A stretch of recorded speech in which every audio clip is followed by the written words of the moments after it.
Hello students, Michael Smith here, presenting an introduction to Cisco Packet Tracer. Packet Tracer is a tool that I use to draw more exact, elaborate diagrams than I do on the whiteboard in the classroom. To start off, we will talk about the fact that it has a tray on the right with a number of icons, multiple trays on the bottom. In the left hand side of the screen we see some major topics that as we scan over them we notice a couple of things. English language interpretation is placed in the center row. These are categories. If I touch one category or another, I get different icons on the bottom row, which are subcategories, and the detail items are over on the right hand side. The category, we also notice that the mouse pointer changes from an arrow to a little hand with a finger pointing up on it. The category that I want is end devices, which is the second from the left. I click on that and then I go over and look at the details, and I've decided to put a PC, a generic PC, as a matter of fact, two of them, out onto the desktop. Excuse me. This is analogous to what I drew on the whiteboard only a few minutes ago. And I'm going now to choose the category in the lower left-hand corner, Connections, click on it, and I'm going to grab a copper crossover cable. It's 3 dashes running on a diagonal.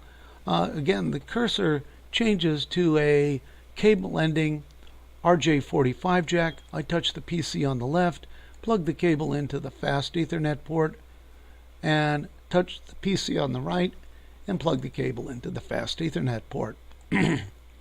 I now have two PCs, like devices, connected by a crossover cable.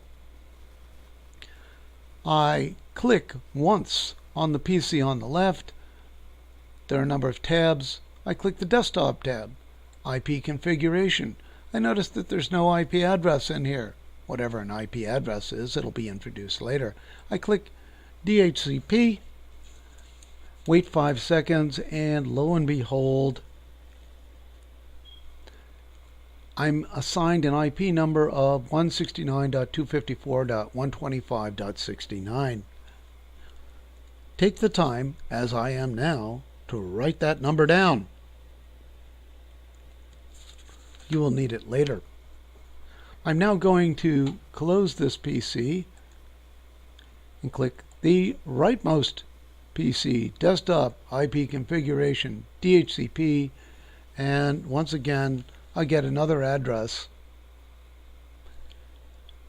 1.144, 169.254. These two PCs are on the same network. If I open up the PC and click on Command Prompt and type in a Microsoft Windows command, I see that indeed the address is 169.254.1.144.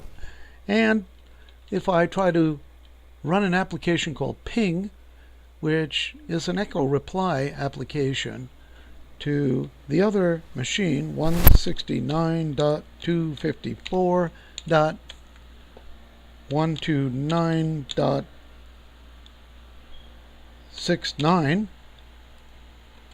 I indeed see that I sent out a packet of information which bounced back to me with a successful reply in less than 1 millisecond, validating the fact that I have connected these two computers. I want to close this. I'm happy about it. I'm going to click the second item from the top called Place Note out on this diagram. My mouse cursor is changed into an I-beam, and I document this network with simple network 1.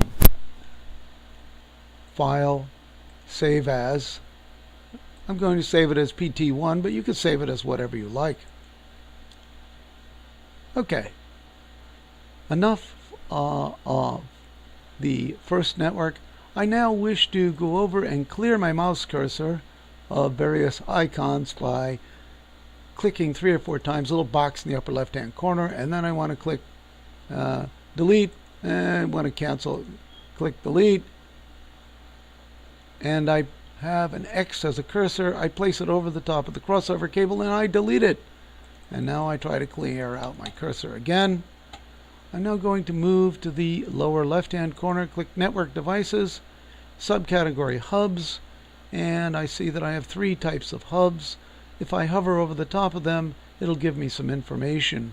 That's one of the advantages or features, let's call it, of Cisco Packet Tracer. I'm going to click generic hub and drag one of those out onto the desktop. I had a repeater and a coaxial splitter, but I chose to put a hub out there. I'm now going to go back to the connections orange lightning bolt, touch it, and because I'm going to connect a PC to a hub, I choose a copper straight through cable. I touch the PC, fast Ethernet port, drag down to the hub, I plug that into fast Ethernet 0. I touch the straight through cable again, click on the right hand PC, fast Ethernet port number 1. Some of you may not see the FA0 and FA0, FA1, FA0. Make sure that you click Options, Preferences, and you have the option Always Show Port Labels in Logical Workspace. It will help you understand what you're looking at. I now wish to go back to the rightmost PC, which I was using earlier, and I do not believe that I have changed the IP address. If I just click the up arrow on the keyboard and then hit the enter key and ping again, I notice that once again I have complete connectivity with the more powerful network that includes a hub. A hub, as opposed to a crossover cable as a connecting device, allows me to plug in multiple workstations. I now wish to go up to Simple Network, and I touch it. I move the I-beam cursor to the right of the 1, backspace, and enter a 2, and this is Simple Network 2. Click File, Save as PT2, click Save. Yes, I've now saved my network, and I'm fairly happy. I'm now going to exit the program. It says, as a protection mechanism, are you sure you don't want to save this? Yes, I do.